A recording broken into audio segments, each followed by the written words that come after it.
Have you ever wondered how does it happen that in some cases for some products, for some big brands like Coca-Cola, like Gillette, you name the others, they can be along for more than 100 years, and statistics show that for most of the product, actually for 66% of the new products, they fail within the first 2 years. Well, every product, it doesn't matter for how long they've been around, go through the same stages. We call that the product life cycle.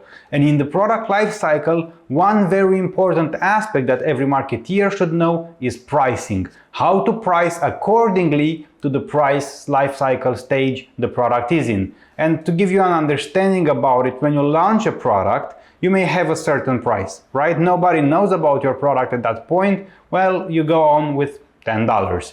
At the maturity stage, where the product is the most popular it has ever been and sells the most and has the biggest numbers, you may want to increase the price because you can turn out to have more profits, right? And it of course can go the other way around. In the growth stage of the life cycle of the product, it has to go and start selling more and more and more. Well, if that doesn't happen, you may want to be flexible enough to lower the price to start the sales, right? So the pricing is a dynamic process. In this video, we talk about market skimming pricing strategies. Everything you need to know you will find in this video. You'll be surprised to find out that this is a part of a major pricing strategy that is about pricing new products. In this video, I'll provide you with an example and all the definitions that you need to know about market skimming pricing strategy.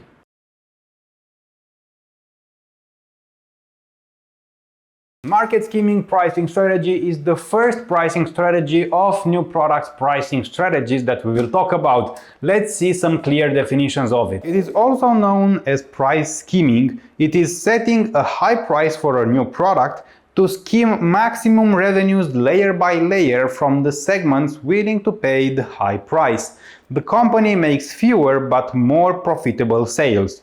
Many companies that invent new products set high initial prices to collect revenues layer by layer from the market.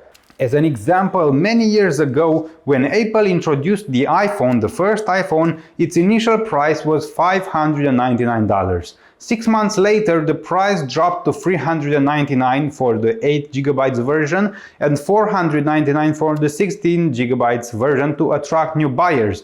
Within a year, Apple dropped the price again to $199 and $299, and now you would also get wireless headphones for free. So what happened is that by using this strategy, by using market skimming, Apple did what was quite impossible before. It took money from all the economic layers. Let's call them people who could afford to pay $699 for a new phone. There are probably not that many, but there were few. So first of all, Apple priced the product as high as possible, and the ones that were available to buy it, bought it, right? And then it went lower and lower and lower. So in the end, everybody could afford it at $200, or well, mostly everybody.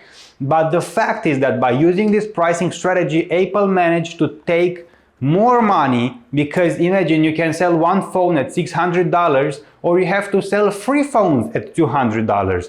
So they maximize their profits by taking money from all the layers. This is the base of the market skimming pricing strategy. There are many reasons why a company would like to use market skimming pricing strategies. Let's think about some examples. In the first scenario, let's say that Apple would have launched the iPhone for $300, right? That was the standard price. Well, let's say they would have made 1,000 sales, right? So there was a certain profit they could make, and probably after 3 months, everybody who wanted the phone and could afford it, well, they have already bought it. So after 3 months, the income for the company was getting lower and lower, but drastically. What happened by using this marketing pricing strategy is that first of all, Apple got a lot of money for the 600 and then for 400 and therefore 200. So they had income coming on and on and on for an entire year. And after that, they could probably launch another model. And as a company, you need to understand that the most important thing for them is cash flow. It's not necessarily profit. Of course, they want to be profitable, but you need to have money coming into the company so you have money to work with, right? So instead of stopping the cash flow after 3 months, Apple managed to get a regular cash flow, and probably having the phone at $200 generated more revenues by having way more sales than from the initial stage. So the company kept making money every month for an entire year at least with the same product. Of course that there are certain conditions this pricing strategy works under. The first one is the product quality and image must support its higher price, and it must have enough buyers who want to buy the product at that price. The second one is that the cost of production or for a smaller value cannot be so high that they cancel the advantage of charging more. And finally, competitors should not be able to enter the market easily and undercut the price. This was everything that you need to know about this pricing strategy. If you want to learn more about pricing strategies or other types of pricing, well, discover that there are main or major pricing strategies, as we call them. In this video right here, we talked about the major pricing strategies.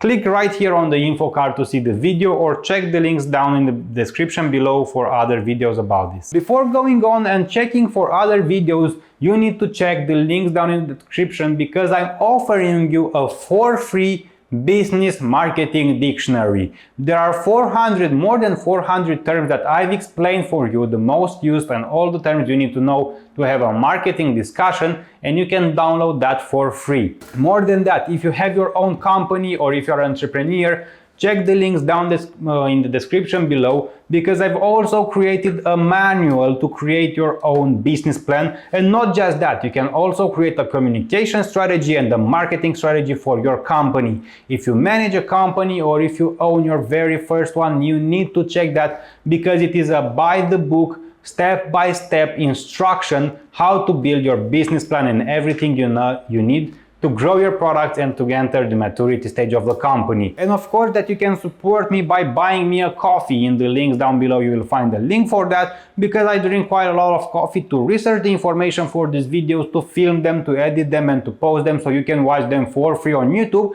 So a thank you in this form is highly appreciated. Of course that you can also thank me in the very classical ways by liking the video, subscribing to the channel, and also please comment in the comment section down below, because it helps me a lot with the YouTube algorithm. You know how it is nowadays. And on my channel you will find more videos about marketing and corporate communication. I'll see you at the next one.